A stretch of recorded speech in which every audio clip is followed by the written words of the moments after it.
la poussière des eaux, les armes primitives, la houille, les bois submergés, la vieille énergie humaine et la vieille énergie solaire nous arrivent confondus comme les racines dans la fermentation de l'humidité souterraine.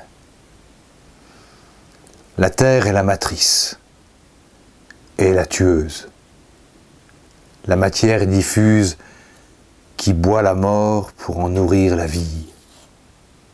Les choses vivantes s'y dissolvent, les choses mortes y remuent. Elle use la pierre et lui donne la pâleur dorée de l'ivoire et de l'os. L'ivoire et l'os, avant d'être dévorés, deviennent à son contact rugueux comme la pierre. Les silex travaillés ont l'apparence de grosses dents triangulaires. Les dents des monstres engloutis sont comme des tubercules pulpeux près de germer. Les crânes, les vertèbres, les carapaces ont la patine sombre et douce des vieilles sculptures absolues. Les gravures primitives ressemblent à ces empreintes fossiles qui nous ont révélé la nature des coquillages, des plantes, des insectes disparus. Spirales, arborescences, fougères, élytres et feuilles nervées. Un musée préhistorique est un jardin pétrifié, où l'action lente de la terre et de l'eau sur les matières enfouies unifie le travail de l'homme et le travail de l'élément. Au-dessus, les bois du grand cerf, les ailes de l'esprit ouvertes.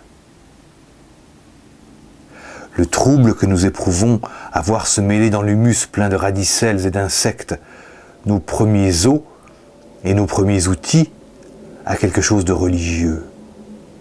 Il nous apprend que notre effort pour dégager de l'animalité les éléments rudimentaires d'une harmonie sociale dépasse en puissance essentielle tous nos efforts suivants pour réaliser dans l'esprit l'harmonie supérieure que nous n'atteindrons d'ailleurs pas.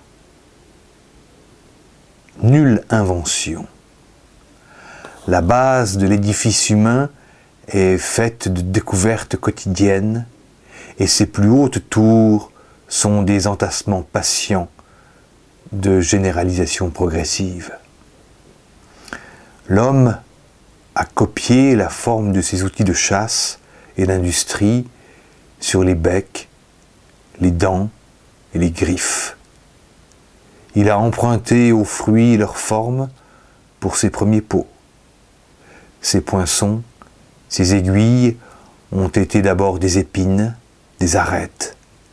Il a saisi dans les lames imbriquées les articulations et les fermoirs des os, l'idée des charpentes, des jointures et des leviers.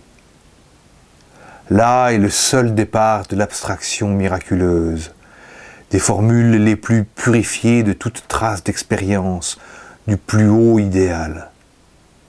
Et c'est là que nous devons chercher la mesure de notre humilité et de notre force à la fois.